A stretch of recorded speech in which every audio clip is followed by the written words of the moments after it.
How to block notifications on iPhone. To get started, first of all go ahead and open up the Settings application on your phone. Once you're here, scroll down to find and tap on Notifications. Scroll down to the list of your apps and tap App Store. At the very top, tap Allow Notifications to turn the switch off. This action will completely disable all banners, sounds, and lock screen alerts. You can see it is currently labeled as off. Now, swipe down from the top right of the screen to open the control center on your phone. Then, tap on the focus button. Simply tap on Do Not Disturb to activate it.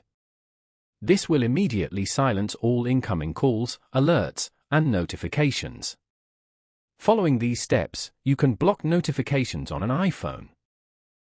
Thank you for watching. Please leave a like if this tutorial helped you, or leave a comment below if you have any questions related to the video.